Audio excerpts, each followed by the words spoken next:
Здравствуйте, друзья! Сегодня у нас по-прежнему 17 апреля, понедельник. Это у меня второе видео за сегодняшний день. И я хотел бы его посвятить текущему визиту министра обороны Китая в Москву, где он проводит переговоры понедельник, вторник, среда с российскими представителями.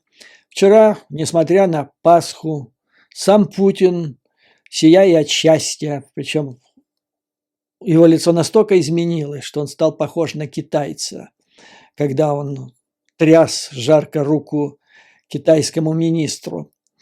Значит, вчера он его поприветствовал как родного сына, ну а сегодняшнего дня и еще 2 дня – это переговоры. О чем речь? В России как-то, я вот заметил, особо не пишут, что, каких вопросов будет касаться переговоров. Я посмотрел китайские газеты, прежде всего официозы, и вырисовывается такая картина. Значит, цель – это военно-техническое сотрудничество. Мне надо сказать, что этот визит Ли Шанфу является логическим продолжением визита Си Цзиньпина недавнего в Москву.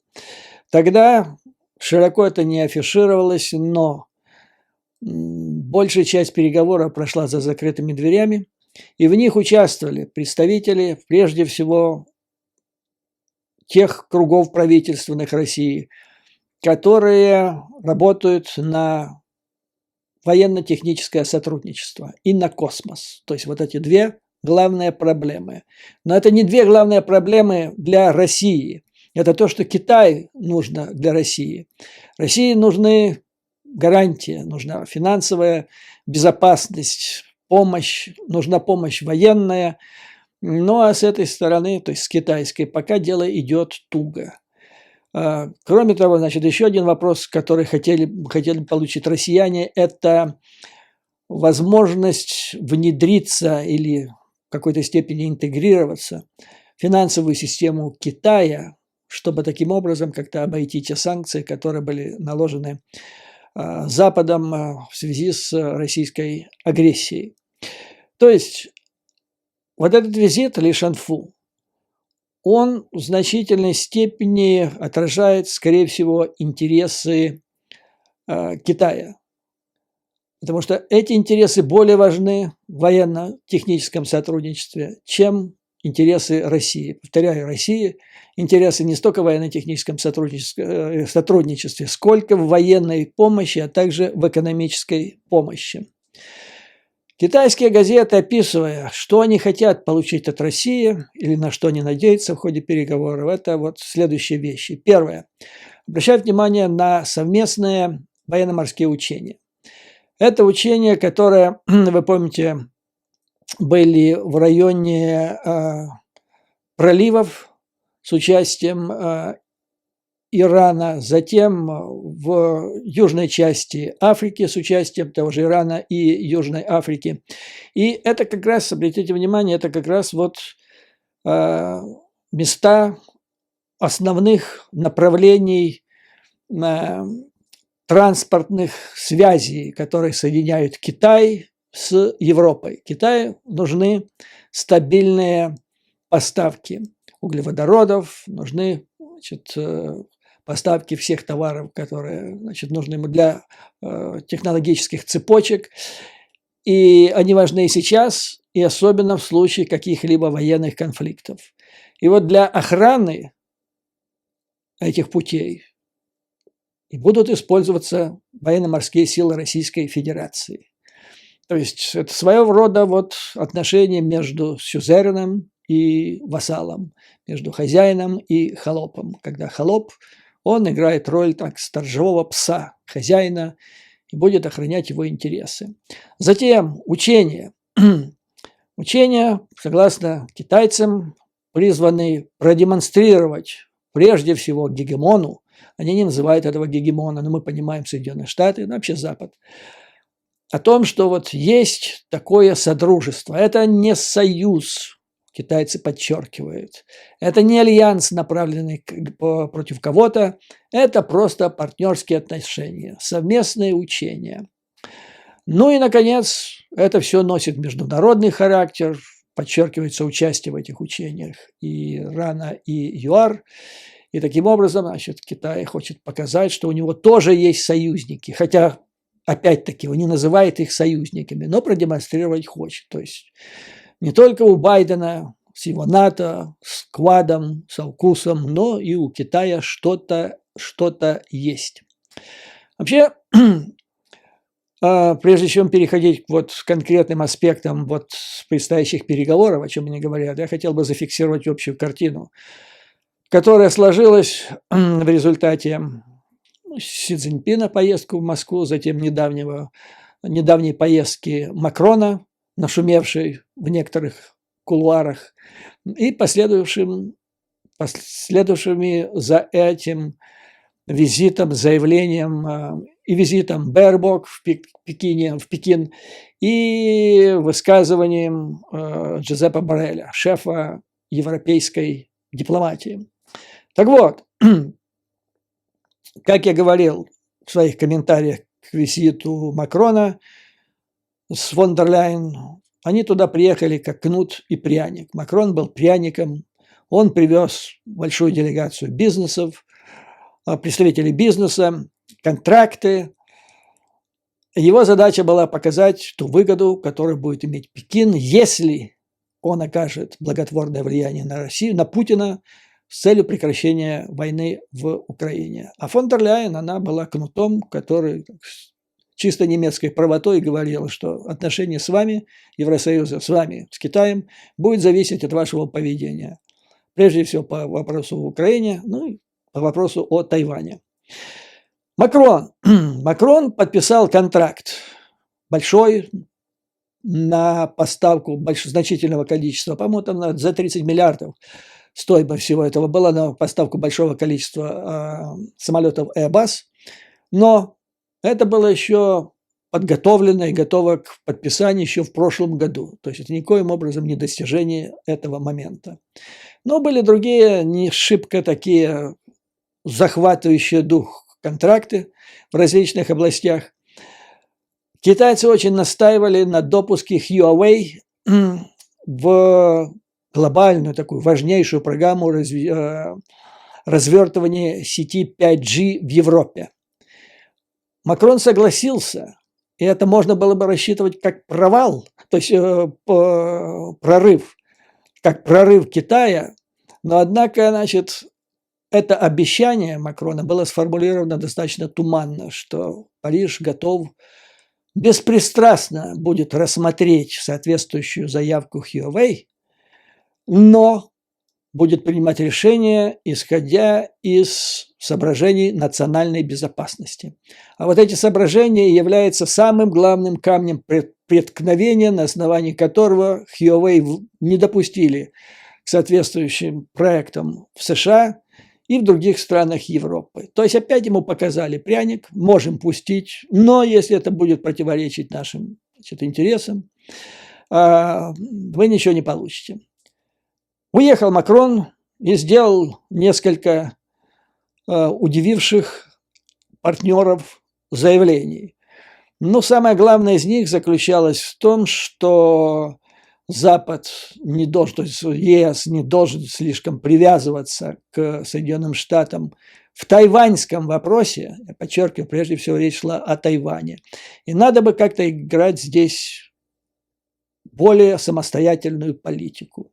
Ну, это все, я считаю, было все на уровне риторики, потому что в условиях российской агрессии в Европе, когда все, значит, объединяется, все западноевропейское сообщество вокруг Соединенных Штатов, которое становится единственным защитником этой Европы в случае, если обезумевший Путин пойдет дальше, то о каком там отпочковании или дистанцировании Евросоюза или Франции от Соединенных Штатов вообще может идти речь. То есть это так, я считаю, совершенно не обязывающее никого заявление.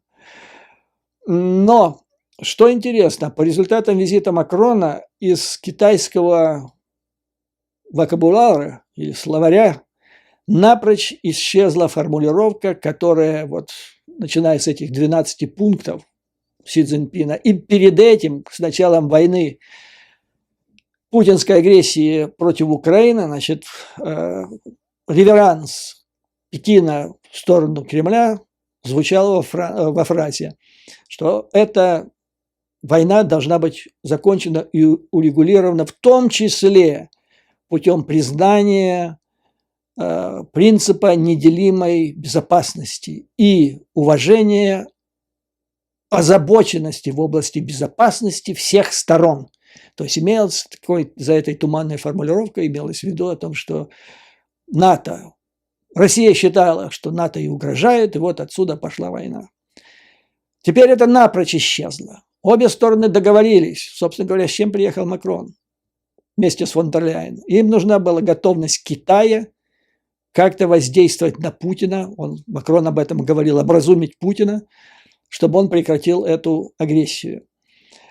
И Франция вместе с Пекином, то есть с Китаем, договорились о том, что они будут совместно работать с международным сообществом по продвижению этой идеи. То есть, так я бы сказал, наполовину призыв, возымел свой успех. Пророссийская позиция, во всяком случае, в официальной формулировке исчезла. Пекин согласился на участие в этом миротворческом процессе вместе с Францией.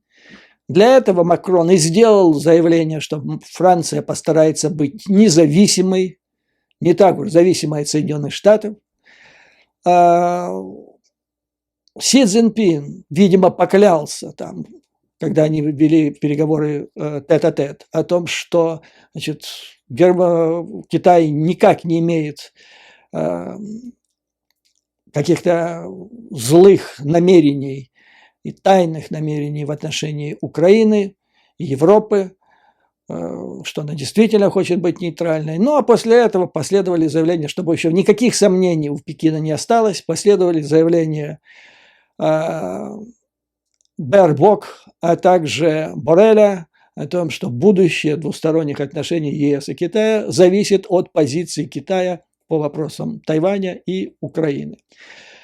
Китай не может себе позволить потерять Евросоюз, потому что это главная его внешнеполитическая и вообще стратегическая задача. Вот этот шелковый путь, который потом преобразовался один путь, один пояс, это и есть вот строительство этого пути, которое привяжет Китай, будущую фабрику мира, к Европе, один из основных, самый главный сейчас рынок для сбыта товара в этой фабрике мира, и поставки из Европы в Китай новейшей технологии. Вот эта картина мира, которая в головах сейчас у китайских руководителей. Поэтому Европа нужна позарез.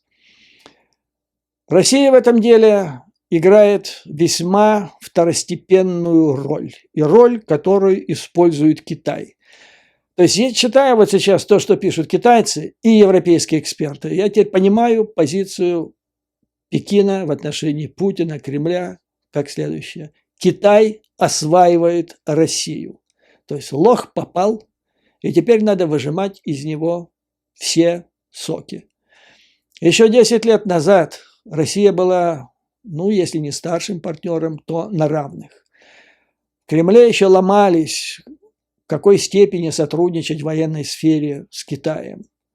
Вот новейшие технологии не дадим, дадим вот те, которые постарше, потому что китайцы могут украсть новое и купить пару самолетов, а потом клепать их без лицензии свои собственные, фактически копируя, украденное и так далее. Все это кануло в лету. Все это уже прошло. Сначала Си Цзиньпин в ходе последнего визита в Москву, а теперь Ли Шанфу приехали выжимать все, что можно поиметь с Россией в этой ситуации. Россия, по мнению западных аналитиков, которые откровенно высказывают свое мнение, и китайских аналитиков, которые подспудно, очень эзоповым языком об этом пишут, они понимают, что у России теперь, то есть Путин загнал себя в такую западню, что у него с жизнью, его государство путинское с жизнью соединяет один аппарат. Это Китай и Индия. Если этот аппарат перекроет винтель, а винтель – это в основном, значит, покупка у России углеводородов, то Россия закончится. И надо сказать, на прошлой неделе хорошая новость поступила из Пекина. Индийцы на официальном уровне ничего не сказали, но банки Индии сообщили, что что Индия присоединяется к потолку цен на нефть и нефтепродукты, объявленное Евросоюзом. Все.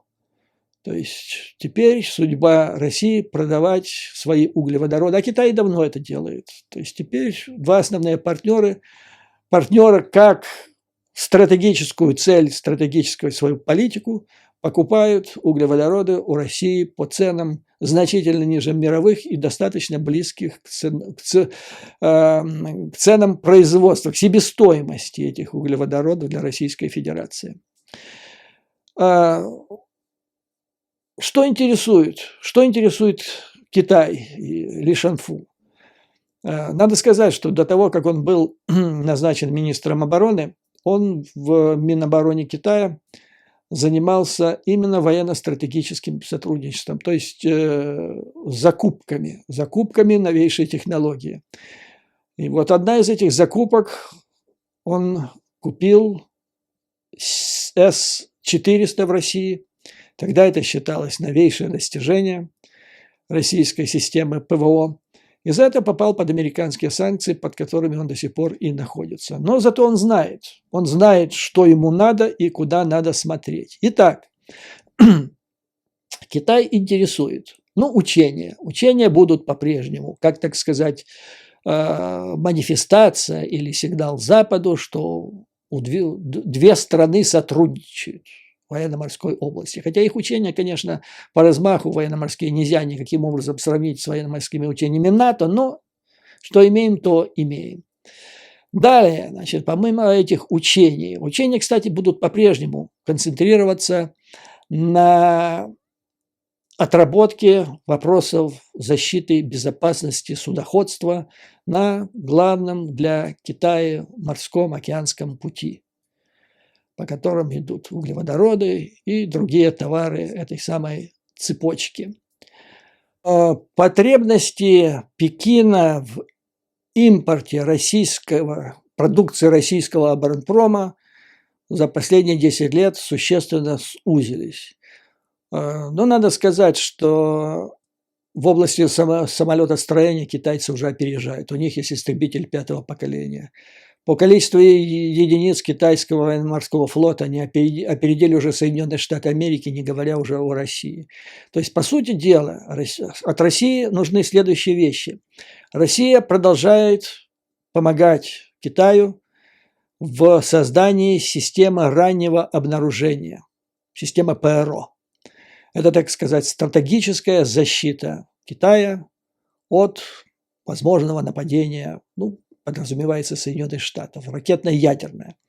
Это та система, которая позволяет засечь запуск ракет против Китая с территории США практически в тот момент, когда эти запуски состоялись. Раньше у Китая этого не было, и совместное сотрудничество в этой области ведется уже, так минимум года 2.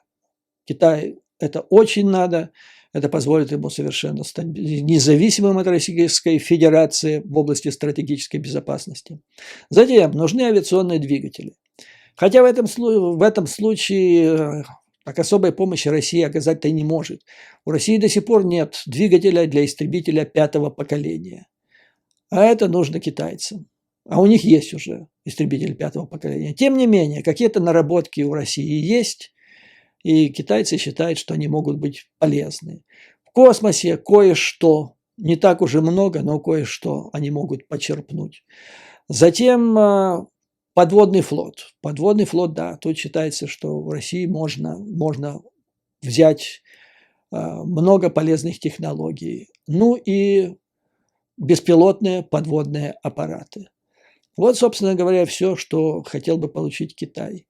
Но самое главное, что Китай на корню подчиняет себе, так сказать, мозги, всю систему НИОКР, то есть научно-исследовательские и опытно-конструкторские разработки Российской Федерации.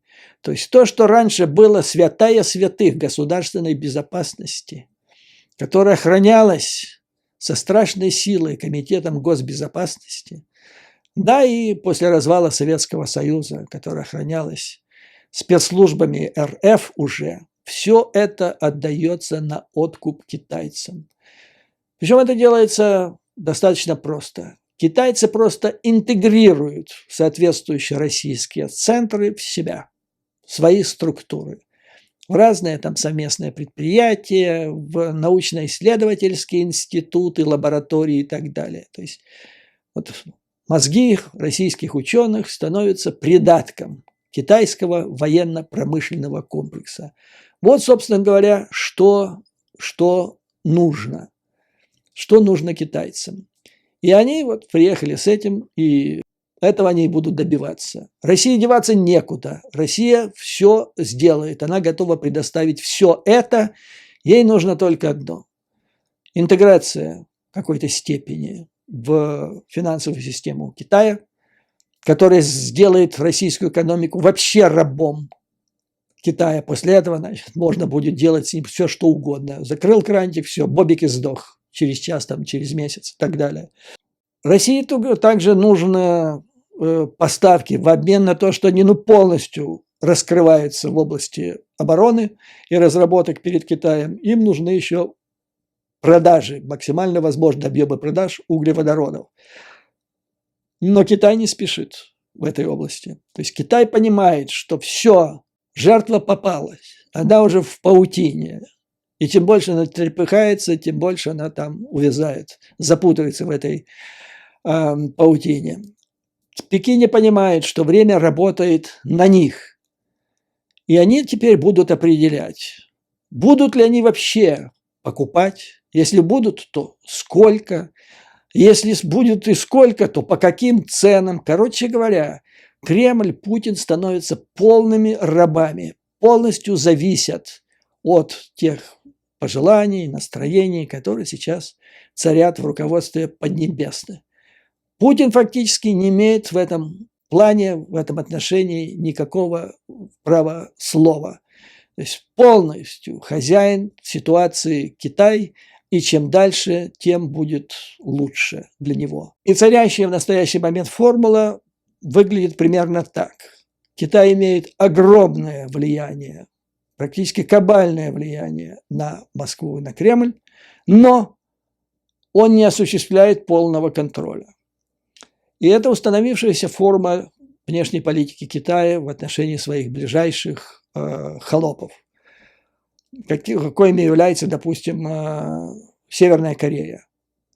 Вот по уровню отношений, по стратегии и по динамике отношений с Пекином Россия практически приблизилась к уровню Северной Кореи, когда она полностью, каждая из этих двух стран полностью зависит от Пекина, но Пекин не жестко руководит ими, как, скажем, пекинский обком.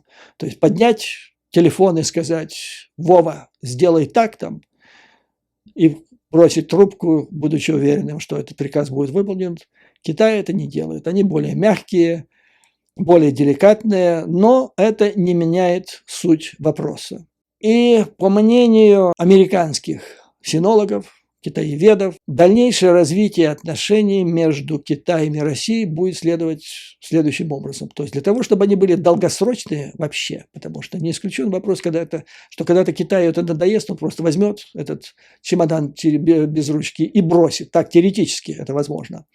Поэтому, значит, существование путинского государства, зависящего кабально от Пекина, будет зависеть от того, насколько научится путинский режим играть роль холопа таким образом, чтобы хозяин его не бросил. Но от Китая все зависит от его стратегических амбиций и преференций. Один из главных вопросов, конечно, который интересует всех. Будет ли Китай поставлять оружие? Ну, надо сказать, что совсем недавно, буквально на днях, это уже было после визита Си Цзиньпина, после визита Макрона в Пекин, значит, министр иностранных дел Цинган заявил абсолютно авторитетно, совершенно открыто и с четкими формулировками, что Китай не собирается продавать, то есть поставлять оружие Российской Федерации. Ну и вообще не только российской, а и украинской. Правда, никогда украинской стороне не поставлял. Пекин в этой войне, которую они называют конфликтом в Украине, придерживается нейтральной позиции. И надо считать, что, то есть я практически уверен, что в обозримом будущем так оно и будет.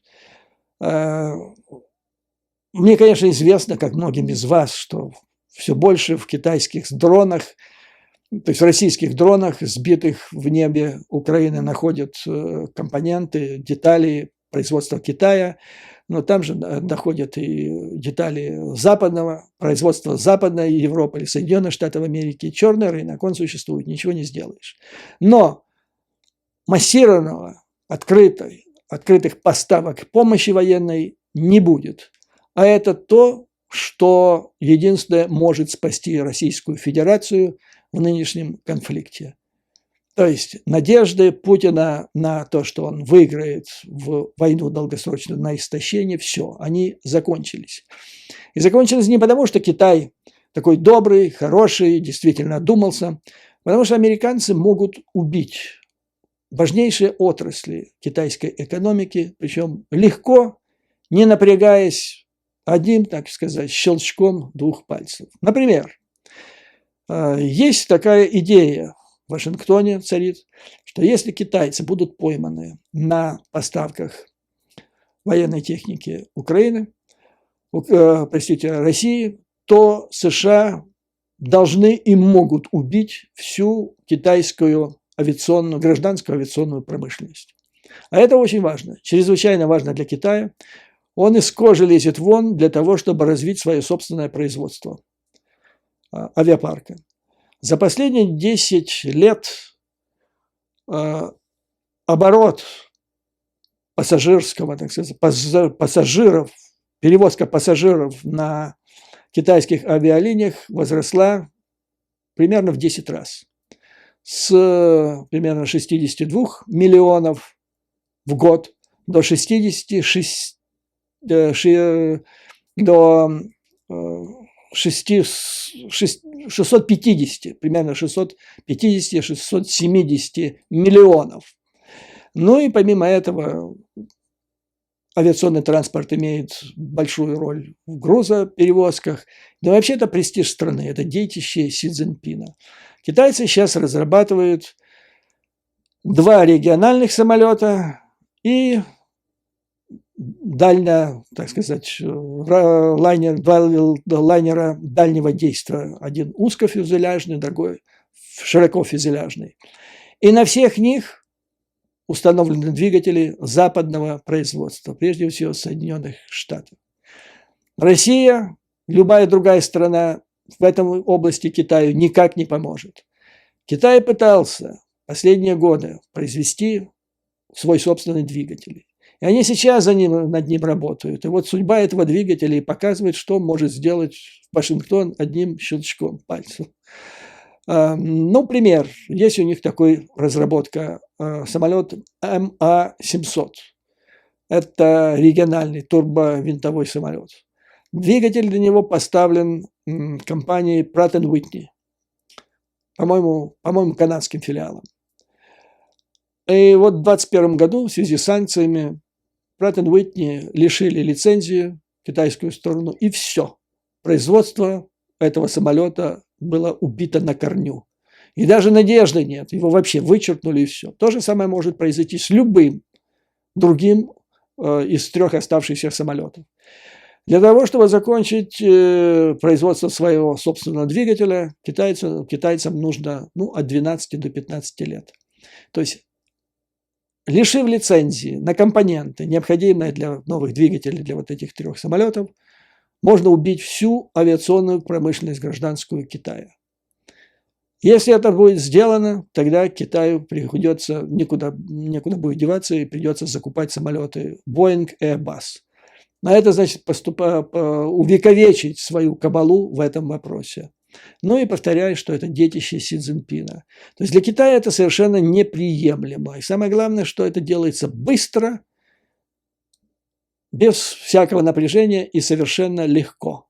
Таким образом, Соединенные Штаты уже осуществили дистанцирование, или как они называются, декаплинг, то есть отрезание, лишение доступа Китаю от микрочипов, затем от телекоммуникаций. А вот сейчас дамокловым мечом висит вот такая угроза. Поэтому считается, что вряд ли Китай решит рискнуть и принять решение о оказании существенной военной помощи Путину. Вот, собственно говоря, что мы имеем на настоящий момент.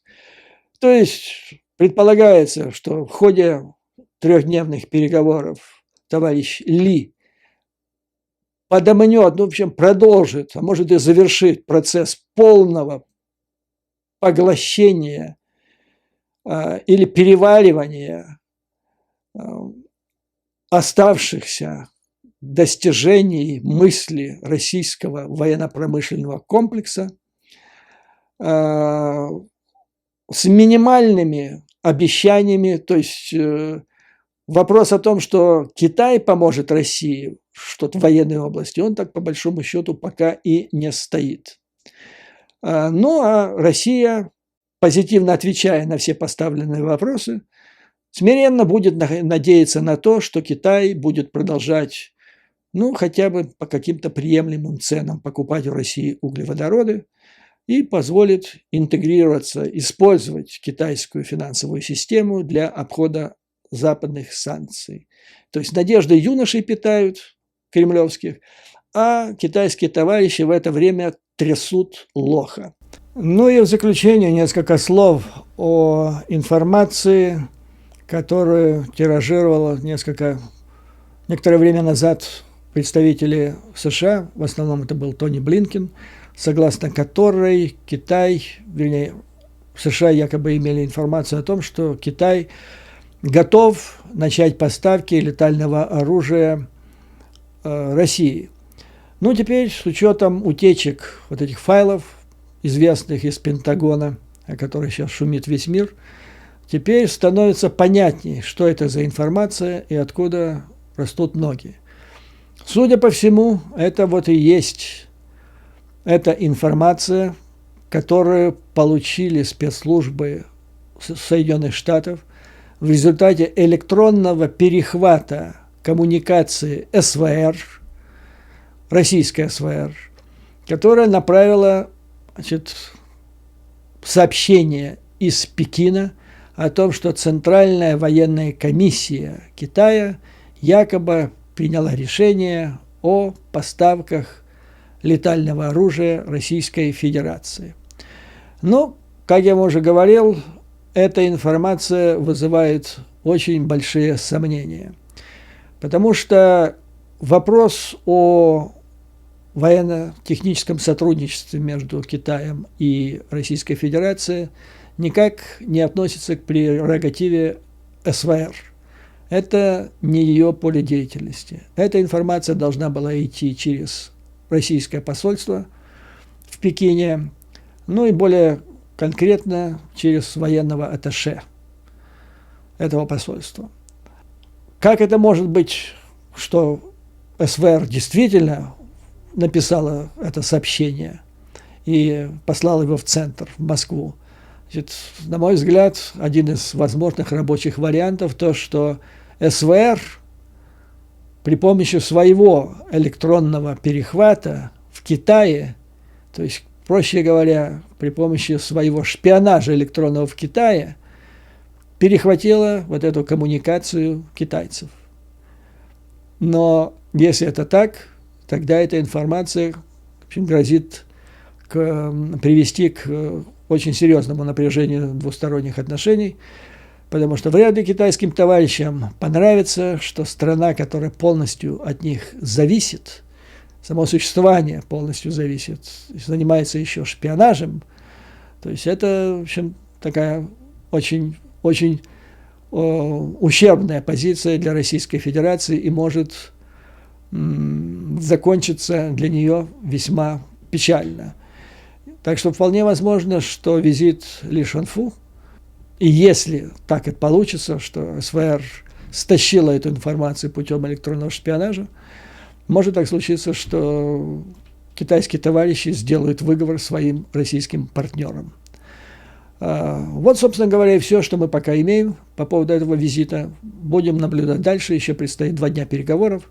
А на этом, дорогие друзья, позвольте наконец-то закончить сегодняшние видеорепортажи. И, как всегда, слава Украине и ее вооруженным силам. Враг будет разбит, победа будет за нами. Вам, дорогие друзья, как всегда, выдержки, мужества и твердой веры в нашу неизбежную победу. До новых скорых встреч!